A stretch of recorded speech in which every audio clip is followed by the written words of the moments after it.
Hi there mga beloved ko soulmates. Welcome to Renzel Tarot Channel. Andito lang po yung lingkod para bigyan kayo ng isang soulful and meaningful na tarot reading. Dito lamang po sa inyo lagi na pangalan sinasabayan ng Renzel Tarot Channel. May kami ka-shoutout po sa lahat ng soulmates sa buong Pilipinas at sa buong mundo na lagi nanonood at nakabang. Maraming salamat po sa inyong walang sawang tiwala, support at pagmamahal. Ang ating pong reading ngayon na pagsasamahan isang general reading para sa ating mga pinakamahala na sa sign ng Sagittarius. Okay? Sagittarius, Sun, Moon, Rising, and Venus sign, if it's for you. Kamusta po kayong lahat? I hope you're doing great, you're healthy and safe. Kapag bago po kayo sa ating channel at di po ba kayo nakasubscribe, please do subscribe, like, comment, and share. And if you're watching this po sa ating TikTok account, please follow na rin po Renzo Taro 444. And if you want to avail a private reading, you're free to message me. Kayo pong una magchat-chat po sa akin. Kapag may iba pong naunang mag-chat sa inyo to offer a private reading, hindi po ako yan. Scammer po yan. May mga nanggagaya po ng ating account and nag-re-upload po ng ating video. So kayo po ang unang magchat-chat po sa akin and for you to avail a slot para sa ating private reading. Alright, sige, isang shuffle pa for you, Sagittarius, at kunin na natin ang 10 baraha. Sige.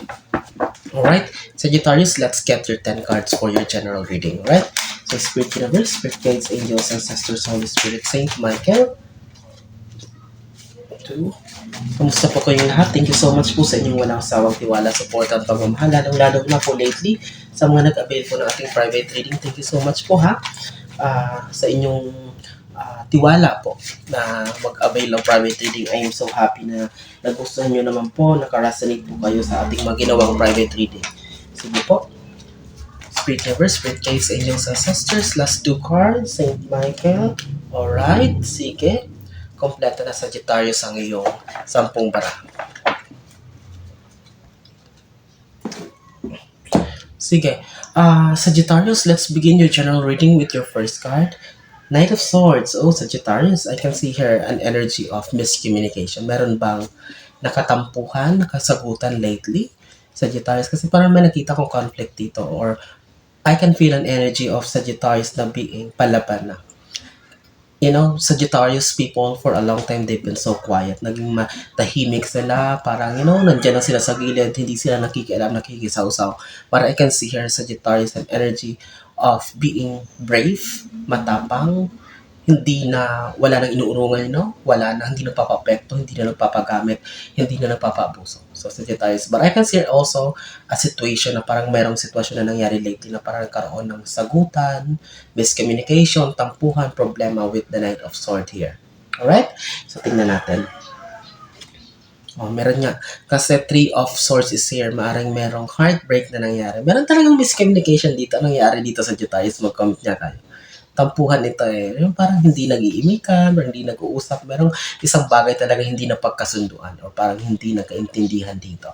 With the 3 of Swords here, Sagittarius, I can see an energy of yung parang sitwasyon na talagang hindi okay. In a relationship, in a friendship, in a family member, in a workplace setting. So, meron talagang hindi pa kaintindihan dito. Maaring, nagkasagutan talaga ito parang na nag-cause na siguro may nabitawang salita na nakasakit ng damdamin. So, like, both sides dito.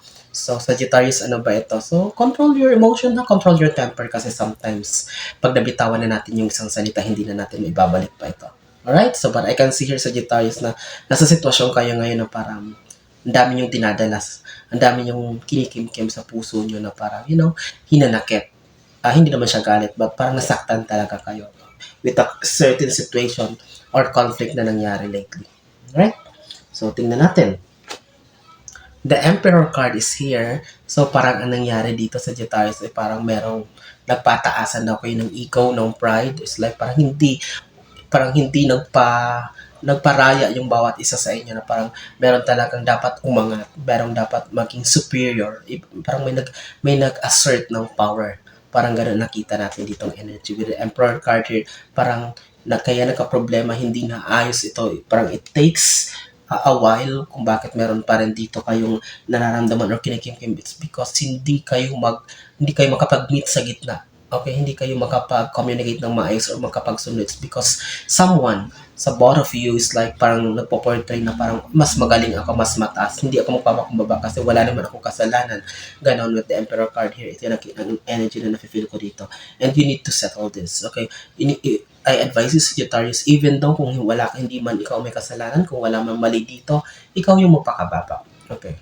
The Emperor card here is like, this is a hierarchy card. It's like, it shows authority, mataas na posisyon, but still, hindi naman ibig sabihin na kahit magaling ka, kahit matalino ka, kahit wala kang kasalanan, papanindigan mo. Kung may chance na kakayanin mo na ikaw na lang ang settle or parang mag back off at para maging okay na ang lahat, then do this. That's a very commendable act, okay, na maaring gawin mo, Sagittarius, dito. Kasi kung hindi to gagawa ng paraan para ma-settle, so it would cost you for a long time bago masolusyonan ito. O kung baka mas lalong lumala pa ito, tumagal pa itong, kung siguro kung ngayon miscommunication, baka lumala pa ang problema. Okay? And we don't know what will happen. So, please, Sagittarius, kung kakayanin naman ng pakumbaba, gawin mo. Okay? Kasi nakikita ko dito talaga yung ayaw magparaya ang bawat sa inyo, isa sa inyo. Parang, the Hierophant card here is like, ang nakikita ko dito sa Sagittarius is you want, kasi you're belonging for a admiration. Gusto nyo kasi na parang siguro na misinterpret ito, kahit siguro ng mga boss nyo, mga kaibigan nyo, partner nyo, na parang binuhos mo lahat. Binuhos mo ang galing mo. Binuhos mo yung lahat ng maibibigay mo, pagod, puyat, lahat. But you are looking for, at least hindi naman yung parang hayok kayo or parang, what is this, parang naghahanap kayo ng ng commendation or ng recognition. But at least a simple act of appreciating. Yun, nakikita ko dito. Parang, kaya meron konting tampo dito with the Three of Swords because nangihingi ka kahit simpleng appreciation lang sa pagod sa isang bagay na ginagawa mo sa effort. Hindi ka nang hingi ng malakihang recognition, bayaran ka, awardan ka ng ganun, but at least a simple act of appreciating your craft ang nakikita ka dito. At least a simple act of admiring your effort. Ito yung hinahanap mo dito sa Sagittarius. That's why, parang nakikita ko dito, parang nawawalan ka ng gana. Parang, it seems na parang everything is failing as of now. It's because feeling mo, napapagod ka, you're doing your best sa sitwasyon, sa relationship, sa trabaho, and it's not being appreciated. Okay? So, with the Hierophant card here, it's like, you're talking to the universe also. You're asking yourself, bakit yan ito? So, it's like you're longing for an appreciation dito sa Sagittarius. The Empress. So, here you are. You're acting like you're okay outside, but deep inside you're not. The Empress card here shows like, a kind of person, Sagittarius, na wow, blooming, parang walang problema, happy, everything, ang ganda pumustura, ang ganda ng hairstyle, bagong hairstyle, but, there's something that you're carrying inside. Yan yung hindi nakikita ng outside world. The Empress card, this is a very beautiful card also because it signifies strength. At the same time, talagang as a Sagittarius, it shows that you're the kind of person na hindi basta-basta natitibag ng problema. Napakagaling mo magdala ng problema. Napakagaling mong mag-handle ng mga sitwasyon na kung tutusin yung iba mararatal na siguro. The Empress card here, the energy that I can feel with this card, it's like sabi ko, you are portraying, you are showing to the people around you that you're okay. Okay, you are no problem with you. Everything is well, everything is polished, but sabi ko, deep inside, there's something that you're carrying. Meron kang dinadala na hindi nakikita sa labas. Alright?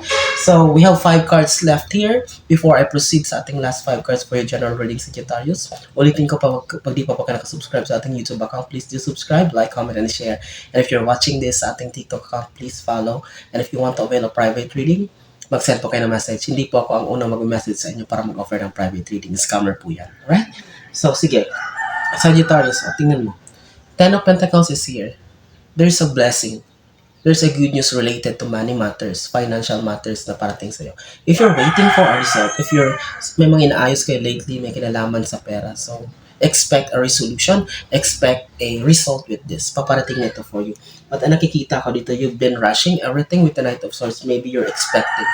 So, too much. So, manage your expectations, Sagittarius. Just settle, just focus on your goal, work hard, okay? Huwag mong i-focus ang sarili mo dito, mag-overthink dito, baka mamaya ma-block itong mga blessings na parating.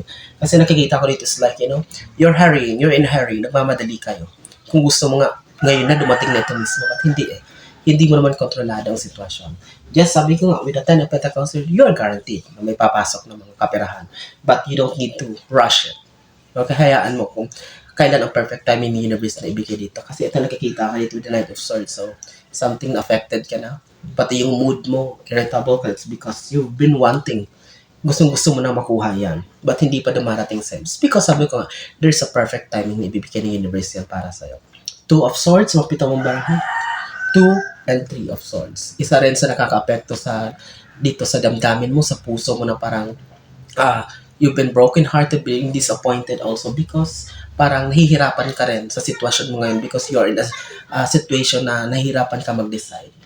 Naiipit ka sa dalawang sitwasyon na hindi mo alam kung alin ang pipiliin mo, hindi mo alam kung alin ba ang sasamahan mo, kailan ka magsisimula, saan ka magsisimula. It seems na nasa gitna ka pa rin.